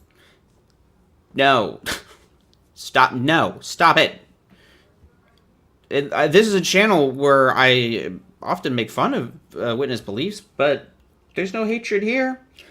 No hatred. The biggest issue that we have, Danny, I think you would probably share this opinion, is that it's hard to get people to care about this. Yep. Yeah, it is. I mean, that is the only. Unless you're a 9-year-old panda. More subscribers, you know, it's just. Yeah. No, but for real, like, it's just people don't really care, and even when you tell them about what Jehovah's Witnesses do and all of like the actual stuff, right? They're like, yeah, but I mean, they're like a cult, right? Like, that's just like that's what cults do, right? Like, it's just it's such a nothing thing, because even it's normalized not just for Jehovah's Witnesses but for any kind of cult. It's just like, oh yeah, but I mean that's just a Christian cult. Like, that's just what happens. How did that thumbs up just float on your screen? Oh, it's because people love me so much that they give me actual, like, just me thumbs up. But that's just for me, though. That's fucked. How did? Yeah. Oh my god. That's just for me. My face is this guy's face in reaction to that. That's my reaction. I know it's true. It's true. I was labeled as a flirt just for being beautiful. It's not fair. No, that wasn't true. I actually was a flirt, but that's absolutely a thing. Like, if you're an attractive JW lady, all the guys are after you, and then it's always the woman's fault for tempting men. Yeah, and all of the elders' wives just feel intimidated by your attractiveness and think that you want to steal her stupid elder husband. So many elders' wives wanted to steal me away. No, it's not true. To preach, I assume only after a long legal struggle. It's upheld by maybe fragile, unpopular laws, and supported by a current sympathetic ruler. All of that can change quickly. Dramatic. What is this guy, a Pac-Man ghost? Because he's blinky. Prosperity and freedom that we enjoy, this could end abruptly. We would never allow ourselves to think that because of apathy or indifference, that it's never going to happen here. It won't happen to my congregation, not to my family. Someone's been listening to Robert Evans. Because we know it can. Now, while this world's hatred may not always be manifest on the surface, rest assured, it's smoldering just below the surface. Wow. So everything in God's word shows that the world's opposition will intensify rather than subside. Even if you see zero evidence of any malicious hatred towards us, it's just there. It's just invisible. Stay afraid. Stay afraid no matter what. To the everlasting blessings that we'll receive if we stay faithful. So this guy sucks. Shut the fuck up. Okay, this guy is scary a little bit. For opposition. There are people who eagerly await the release of a new movie or even a concert to arrive to their area. Some of them stand in line for hours, maybe days, even in inclement weather, just to get preferred tickets. And all that waiting for what? For a few hours of entertainment. In contrast... Has this man not been to a movie since, like, 1999? When was the last time people camped in front of a movie theater? I feel like the last time was just episode 1, right? And then people exactly. I'm like, that's the last time. That's the last time I remember ever hearing about that, because you know, Jesus, it's not that hard to I mean, yes, okay. Sometimes you have to wait in line at an amusement park because you. Okay, all right. Listen, I just have problems with this premise. Exactly. Listen, literally... I may be racist, but I do think that he looks better. Like, I do think he pulls off this look. Like, I don't know why. I know it's pretty much like the same as the Circuit Overseer, like matching pockets. No, it's not, because it's solid shirt. But it's I not don't know, the like, same. This guy looks good though. He pulls it off. It's because he doesn't have a polka dot pocket square. He's just got a red pocket square, but it's not the same exact material. I don't know. Even though it's too big and it's, you know, bulking up, it's white, so it's blowing up, so you can't even see the wrinkles as much. So you're like, oh, it gives the illusion that it actually fits properly, you know? Man, oh, okay, fair. That's fair. Spider-Man 3, that's funny. I mean, I saw all the Spider-Man movies. Well, I saw Spider-Man 2 and 3 on opening night, and we definitely didn't get tickets way ahead of it. And I also saw it on opening night. I don't know. I think you guys got taken for a ride. I think somebody scammed you into staying in a tent for a movie. Yeah. No, I'm just kidding. Outside of the circuit, we have over 130.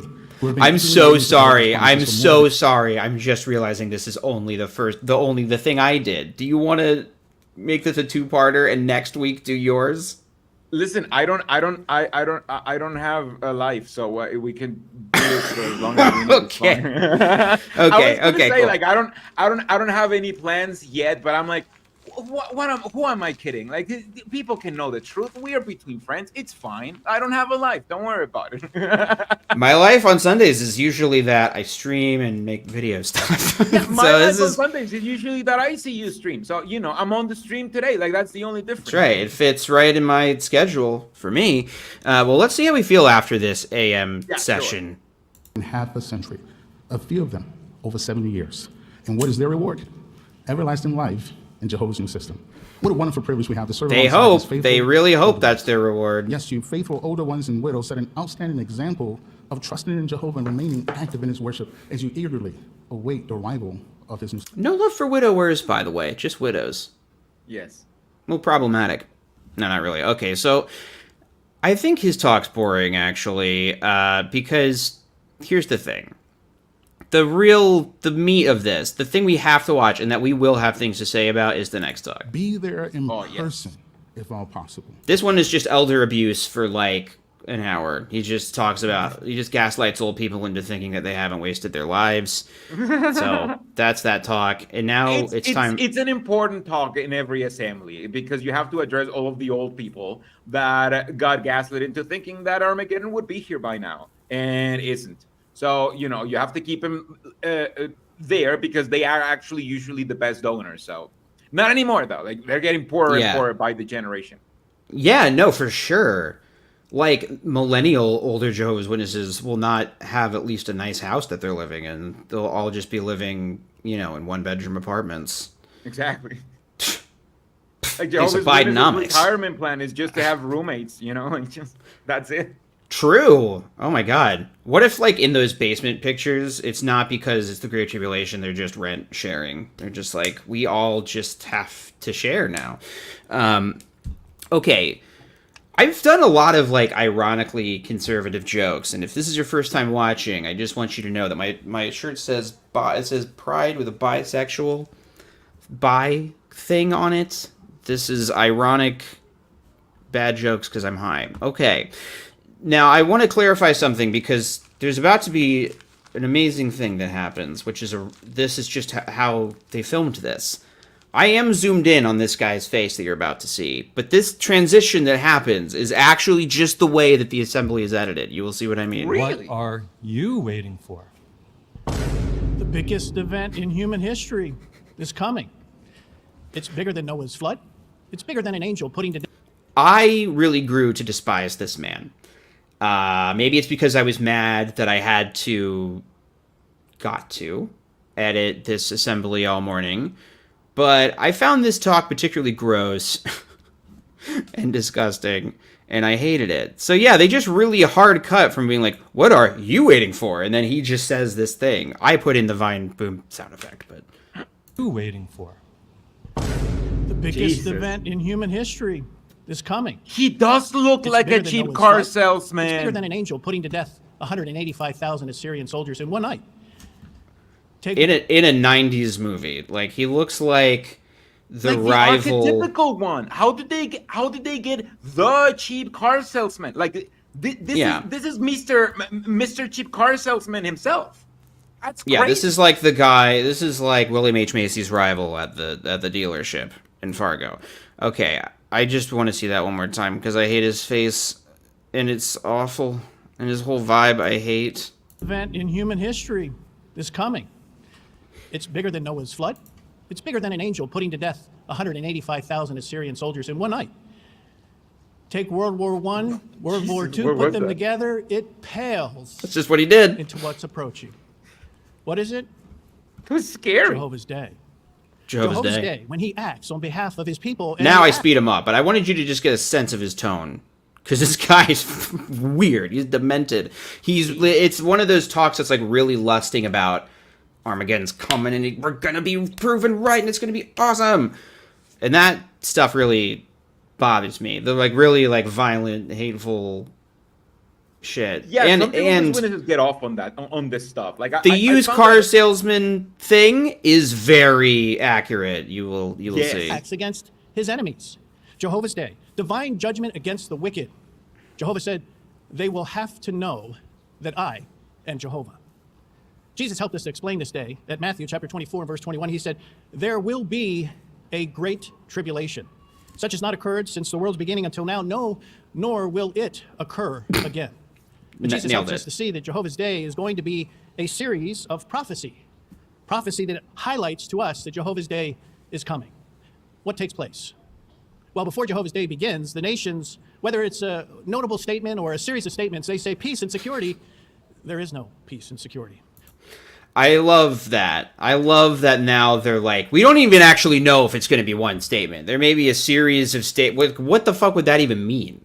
That there's a series of announcements that's like, we're getting towards peace and something, tune in next week. And then next week they're like, peace and security, maybe tune in next week, we'll see. Like, what are they envisioning? Yeah, and I feel like this is almost like the Flanderization of their beliefs, because I feel like he's just hitting the main points. He's not explaining why peace and security, what that means or whatever. He's just like, hey, peace and security lie in the future by governments somehow, maybe. You know that bad. That's it. Like that's everything. There's no looking in the Bible. There's nothing. It's just hitting at the main talking points that Jehovah's Witnesses already know. If this was seen by a newcomer, this would be completely undecipherable. Like they wouldn't know what the fuck this means. I know. This is my favorite thing to, like, I don't know, just, like, mess with in editing. Because I think that these talks, when you just hear them isolated from the context of the event and all the feelings of being there, like, it's so scary. And this face is so funny that he's making. I love it. Okay.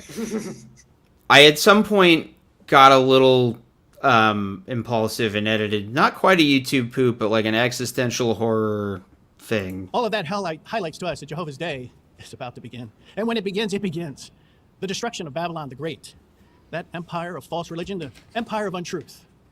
Jehovah's Day begins when he uses the United Nations to turn on that empire. Descriptive words, when Jehovah acts, he acts because the United Nations plunder this prostitute.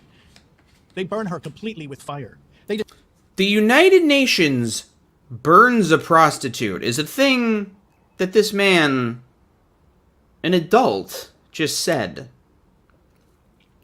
And that's not even how the prophecy goes. Like this.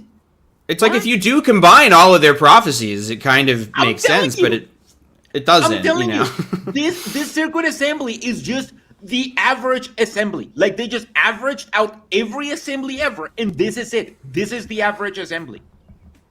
Yeah, no, it really is. I think that's why I love it, is because it just...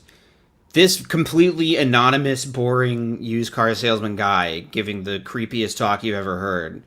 That's and insane. Salivating over the United Nations burning a prostitute to death. You know, like that's just the kind of thing that you would hear on a Saturday afternoon as a witness. I would say existential horror is the genre of the book, pretty much. Destroy her. But Jehovah also instructs his son to cut short those days, otherwise true religion, too, would end. Well... Hey, or just he could stop it. Why does anyone have to cut it short, idiot? He could just stop it before it got to that point. Think about what you're saying, Bible. Yeah, it's just... this is the kind of like weak God that the Jehovah's Witnesses believe in. It's just like, I mean, he only has two options. I mean, what else could he do? It's not like he's God, you know. It's so, his only options are violence and nothing. Yeah, exactly. Like, what is he gonna do? Like, he can think of something best. Like, he's just a kid. Come on, like, no, like, what the hell? He can't even kill the people it would be useful to. You know, it's always like nice people and people who aren't even that relevant. Exactly. And also, just by the way, like, just in case there's somehow some believing Jehovah's Witnesses who have sat through all of like our rambling, which, you know, I God bless I don't if think you that did. has happened. But if that's true, like, this wouldn't be the first time that Jehovah has tried to like remove violent and like bad people from Earth. Like, he did that in Noah's time, and that didn't work out. Yeah. So why would the paradise work this time? Like, That he was also just told Noah like- that he was getting rid of everybody who was bad, right? And we That still was kind got of people like- who's bad, right? The flood was like in Uno, where Satan's about to win, and then Jehovah's got like a draw for wild card. Yes. He's like, oh, great, now I got 4 more cards. And now, for real, when the Great Tribulation happens, that's like actual Uno, and then, you know, the reverse Uno. I don't know. I'm just like, it doesn't make any You want to sense. play Uno, I get it. Now, I think it might be that, because now I'm just thinking about Uno. Thanks to Clyde Bell for a super sticker. Appreciate you. Jehovah's Day continues. Celestial phenomena. Celestial phenomena? Celestial phenomena. Celestial phenomena? Well, this may refer to supernatural manifestations in the heaven. It's good that I would forget things 2 seconds after editing them, because I definitely meant for that to go on for like 10 minutes. Whatever it is, we'll see. But it causes from kings to slave, in other words, from government official to the average Joe, to become faint out of fear of the expectations of things coming. Jesus has come to pronounce judgment. Oh. Well, this then leads what? The nations react to that. Gog of Magog. What takes place when Gog of Magog does that? Well, he and Satan and a coalition of nations, they act against God's people. The anointed and those of us on the earth, the other sheep. Average Well, what happens very quickly Joe. is Jesus takes the anointed to heaven. Every single person on this planet is judged as whether they are a sheep or a goat. This leads to the apex of Jehovah's Day, the destruction of the ungodly at the great day of God Almighty Armageddon. Oh my God, this really is the Armageddon talk, isn't it? Like, just It's just the like- average Armageddon talk. And just hearing it all without the long pauses and reading scriptures and just hearing like it's this and it's this and then it's this. It's just like, that's fucking nuts. Yes, it really is. You did a great job, like, at cutting that up, because it's just, yeah, that's what this is the crazy thing that Jehovah's Witnesses believe in. Like, and it's not even like, the worst part is that it's not even that interesting. You know, there is no Xenu or anything. It's just, they just believe that there's gonna be like a huge genocide, and then you know, you move through Armageddon, and then there's paradise. Like, it's not even that interesting. But the chain of events is so convoluted and yet so boring as well. Like, which is why keep forgetting about it. It's true. Gog of Magog is very confusing to me. Now this, I must admit, is also confusing. Thank you, Frank the Blind Artist, for his super chat. Send me this video and I will do a Satri rebute. Satri rebute. Like, what? I don't know what this word is. That's a French dish, I think. Satri rebutty. It's when you cook snails. Yes. I will do a Satri rebutty. I think that's what it says. Okay, so now we're gonna get to this at some point. This thing I edited. That's a day. That's a lot to think about, isn't it? This helps us to appreciate that, you know, you and I, we watch the news and we're like, oh, look at that hurricane. Oh, look at that country. Oh, look at the food shortage. Look at that natural disaster. Look at the crime, the lawlessness. It's just increasing. We feel a measure of anxiety. Imagine if you had no Jehovah. If you didn't have the truth, if you didn't understand, what are we waiting for? People are everywhere. They're in the store. They're at the... Okay, this is the thing. Also, I'm so sorry. Frank Blanner says, I'm blind, LOL. I'm so sorry. I legitimately, it spelled something that looked like elegant French, and I thought you were telling me, like, if you give me this video, I'll give you a...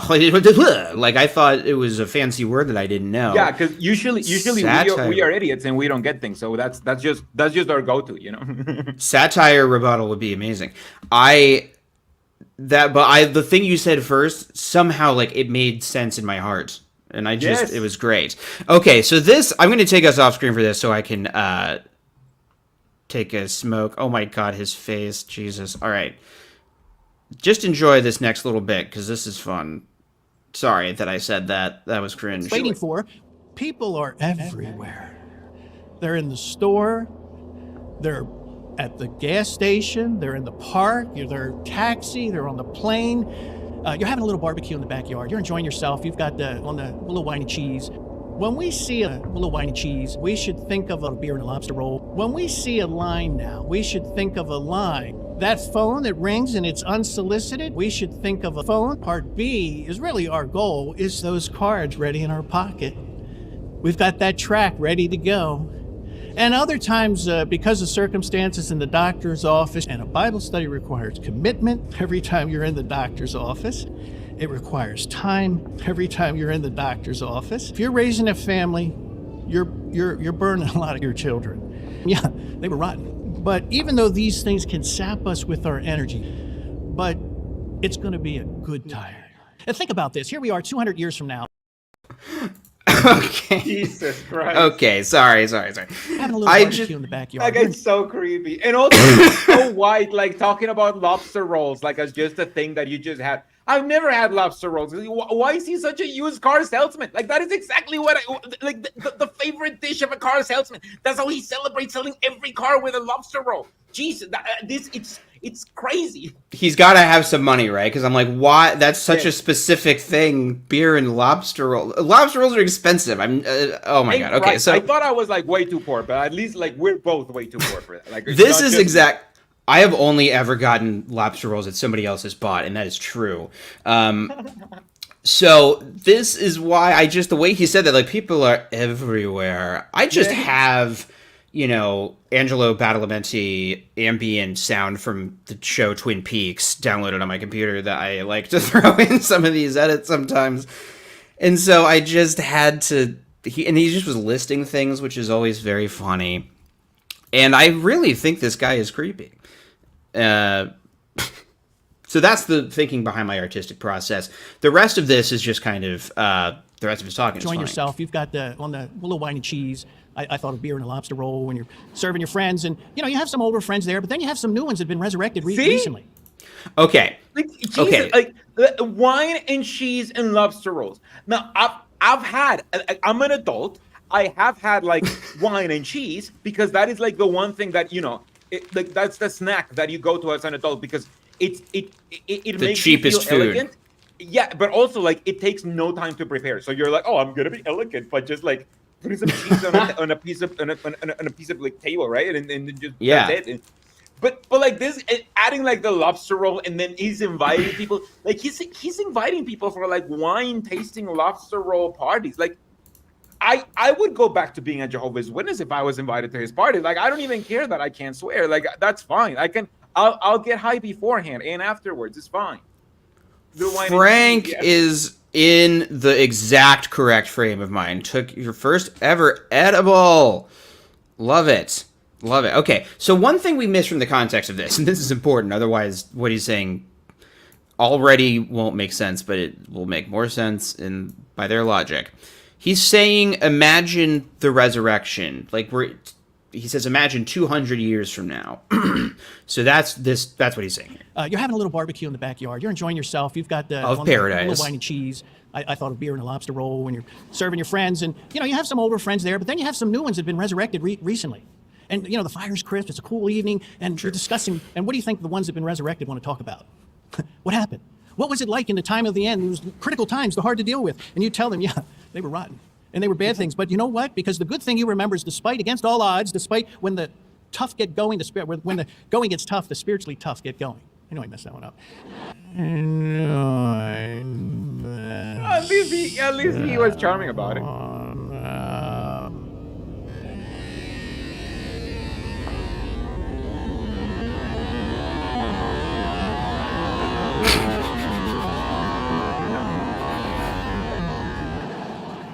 But you got the point.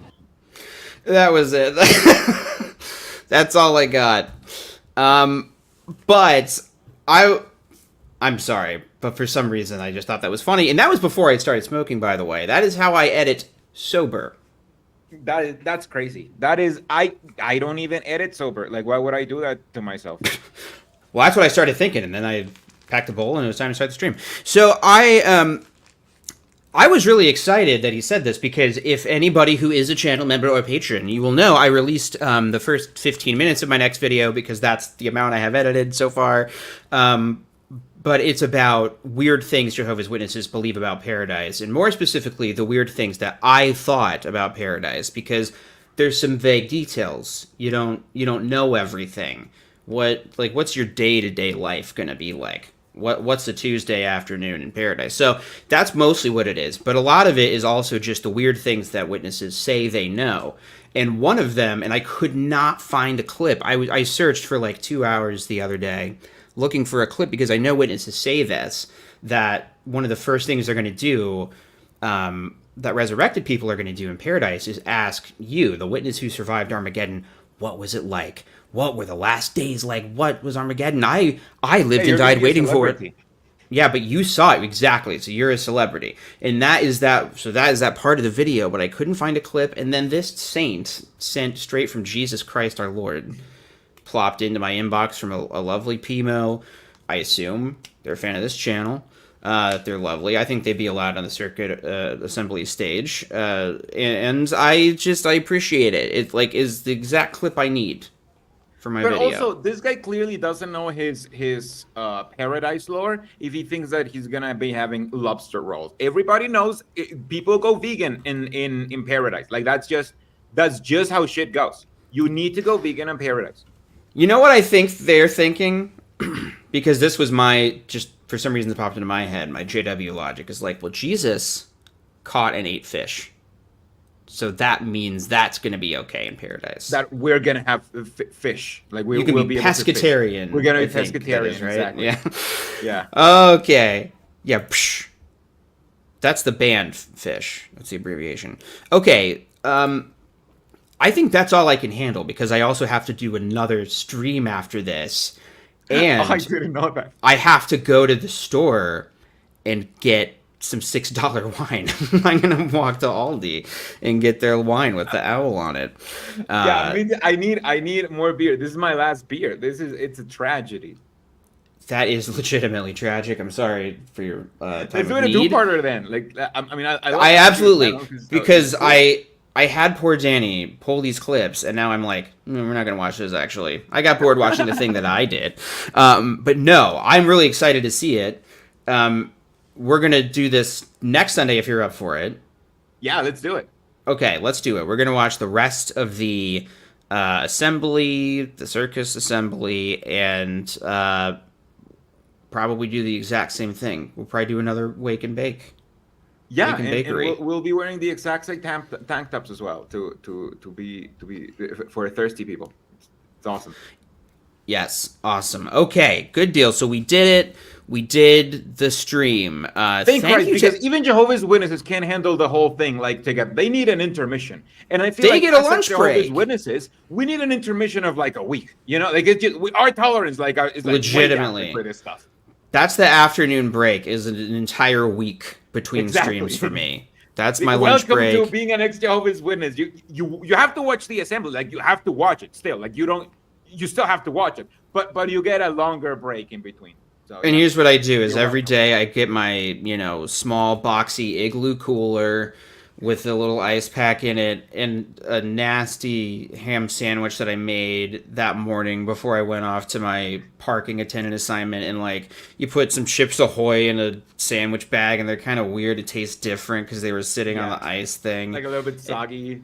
And a soda, which I don't even drink, but was just what was there. Yeah, the cheap for some reason, like, you just get cheap sodas, like, and you're like, oh, at least like with my family, they're like, we're just gonna get like the generic versions because I mean, it's just like for that day. So we always have like generic like grape soda and shit. Like, yeah, exactly. Like, yes, oh, that's just your individual versions, right? Like that. That's you're not getting a store brand Dr. Pepper for the convention. Yeah, no, of course not, sir. Like, 3 store brand Dr. Pepper, like, just for you, like just for the convention. That's time, like for just for every person. No, we're getting. You get Dr. K.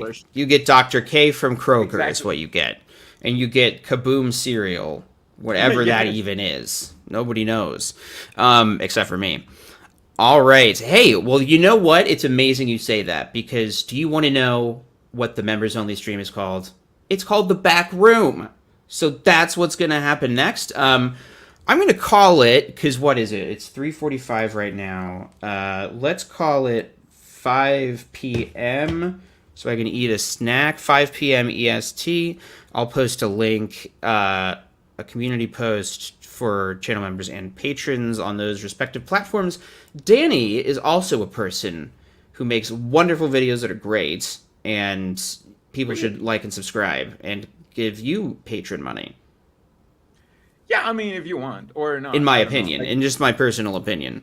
Yeah, I just did a video about how Jehovah's Witnesses are becoming more like Mormons, which is how I got into like my realization that, oh wow, like Jehovah's Witnesses have stopped getting into this deep lore since they stopped producing stuff. Like that's kind of like that was part of my research process. So if you're more interested in that, like you can watch that video. Or I also made a video about the Mormon cartoons. And in that video, nobody's watching it. So, you know, if you can just go watch it, that's I'm going to have to watch. You can let it play in the background. Like you don't even have to watch. You can just mute it. Going about your day. It ends in like 10 minutes. You close it. It's fine. That's what I tell. The ads though. Like this is what people don't understand. You don't actually have to watch them. You know, you can just. You don't have to watch our channels. Mute it. You can literally just mute it. Just put any long stream that we have or whatever. Mute it. Especially the longer videos. That's it. You're golden. You're supporting it. You don't have to do anything else. Put it on like for your pets when you leave the house. You know, just so they have something. Exactly. You know? Like so, it scares away robbers. Like how come like people used to do that? Like when we were kids. Like didn't they used to like leave the TV on like sometimes? Yeah. To scare away like potential people because they're like, oh, that way people think that they're here. Nobody like, would ever leave a TV on to scare me away. Exactly. Yeah. Or the radio. Like leave YouTube. Leave one of our channels. We can scare people away. Like, it's fine. Nobody would want to rob a house where we are like talking. It's exactly. Fine. Your electricity bill is not about this stuff. It's not too high already. You can do that. You can afford it. Okay. Well, we did it. And now I'm going to end the stream. You sons of bitches. See you in the back room. Goodbye.